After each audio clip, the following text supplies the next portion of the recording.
Before I formally start, I want to take a moment and give gratitude to all of my teachers.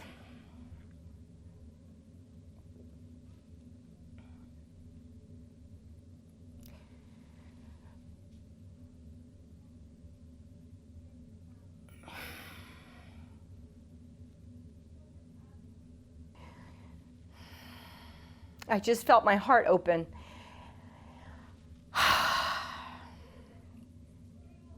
Thank you.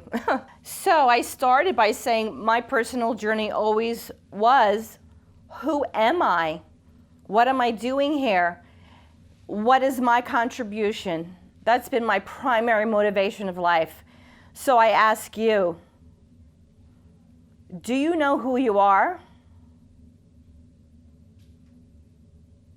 A lot of us know we're female or male. We know that we're students. We know that we're cooks. We know that we're mothers. We know that we're friends. We know that we're brothers and sisters. But we are so much more. Part of the embodiment process has to do with being able to completely have the awareness and the connection of literally our own divine self in our body. There were masters before us that demonstrated this.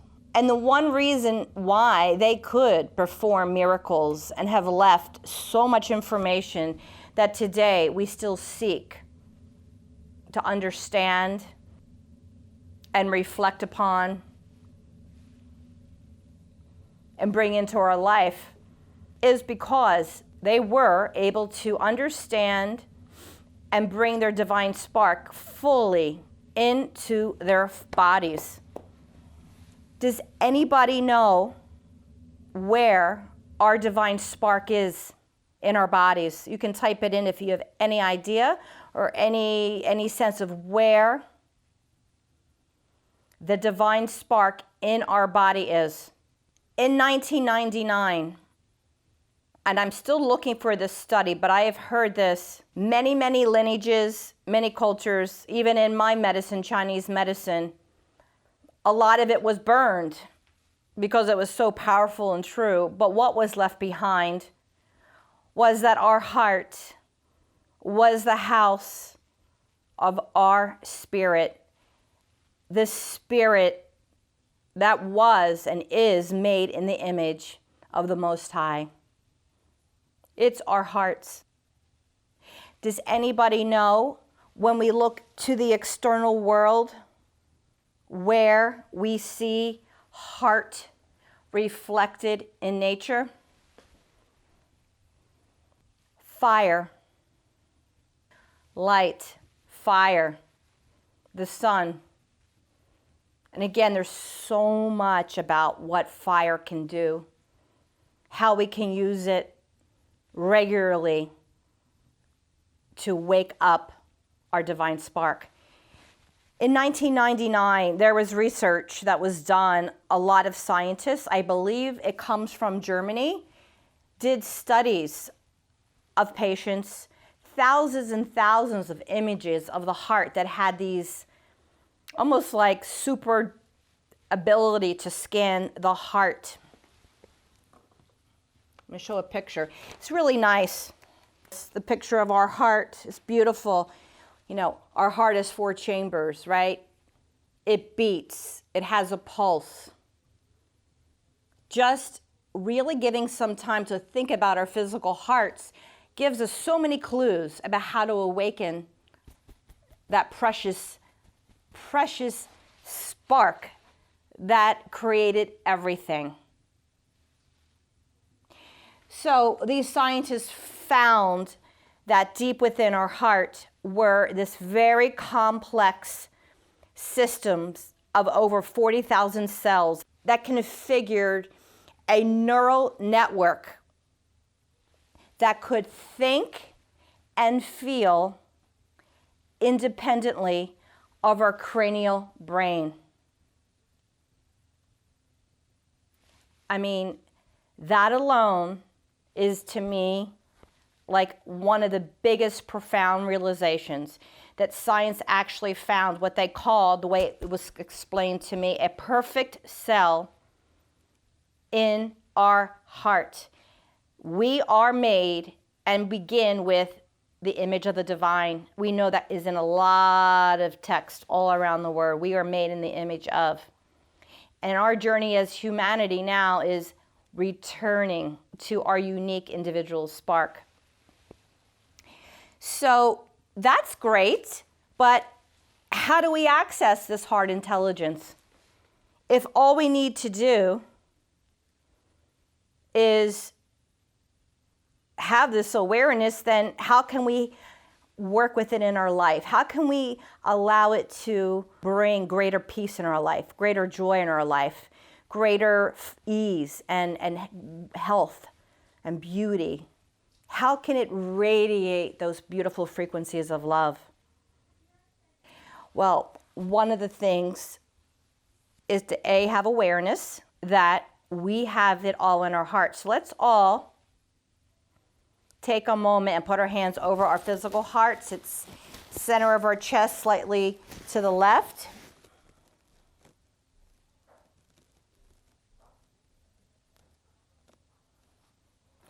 This seems so simple.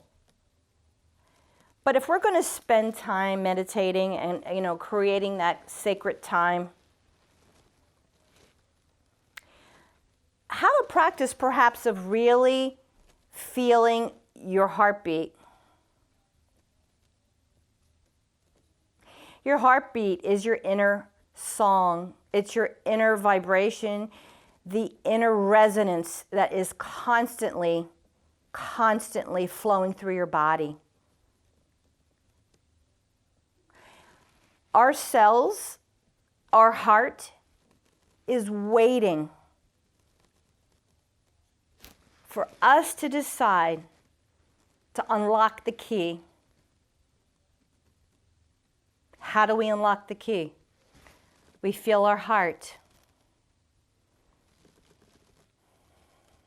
with non-judgment. There's no roadmap. Have the practice of getting an intimate connection with your heartbeat. Often, what we initially feel, or the layerings, right? The layering, the conditioning, the trauma, the untruths. Maybe it's the anger right now. It's so all through our world. Non-judgment.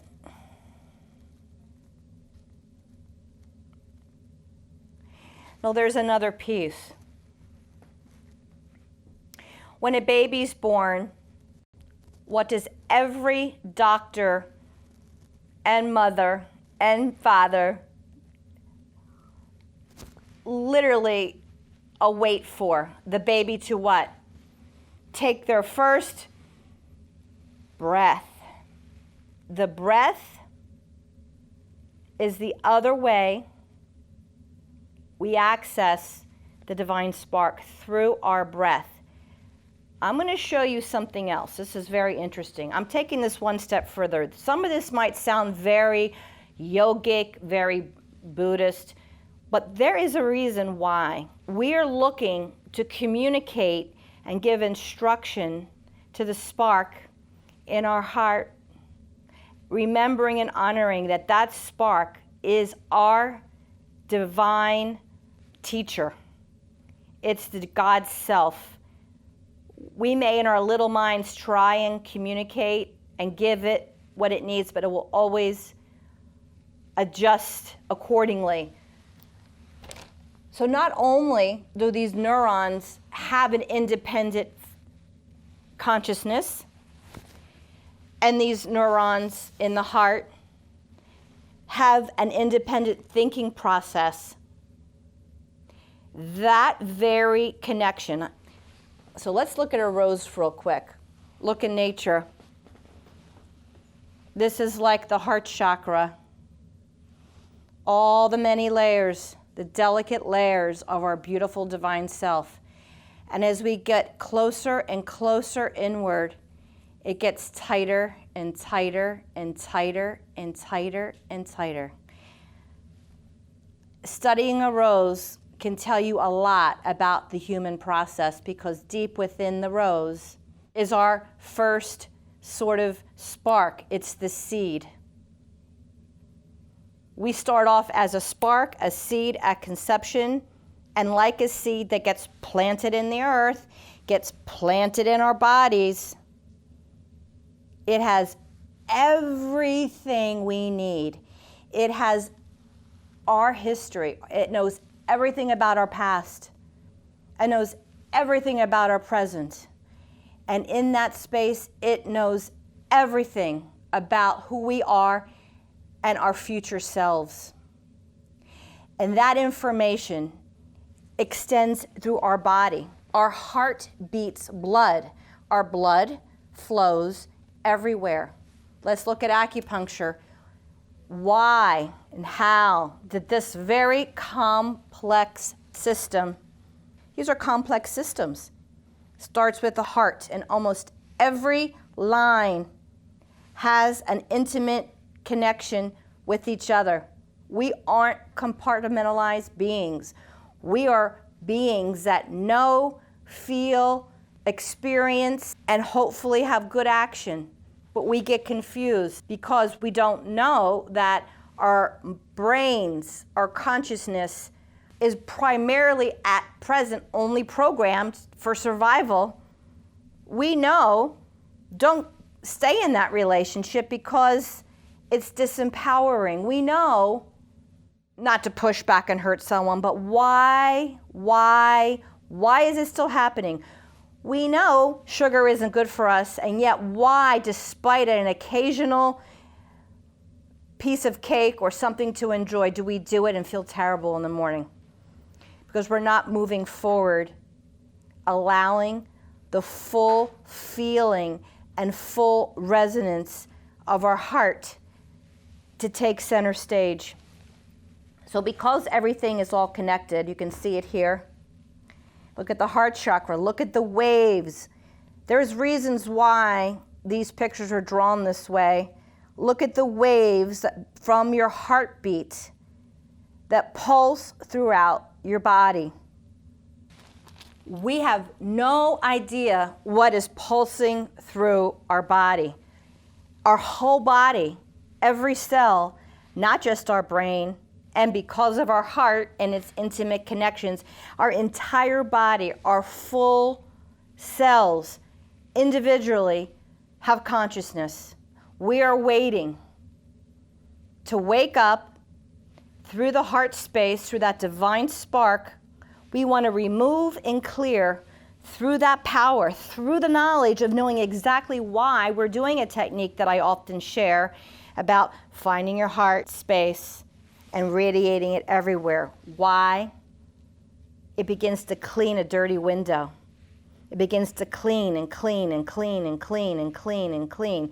So we get clearer and clearer and clearer. But if we do not bring it into our body, it only goes so far. If we're fully embodied and fully clear, we can be like the living embodiment of an adept, a living embodiment of a saint. Why, if you look at art, did you see the beautiful halos? Why? Why? Where is that? It's the heart's light with no filter, fully embodied. If we were fully embodied, everything in life would reset and flow. And let me tell you, I say that because I deeply believe it, and I don't know how to do it either. So this is one of my favorite teachers. See the halo? See the light? Do you know the picture? Come into my heart, come into my heart, come into my heart. These are seeds that were given to hopefully prompt us to say, wow, here I am. I can take my power and begin to feel, and through my breath, really begin to gather data of what's really going on there. What's really, really, really going on there.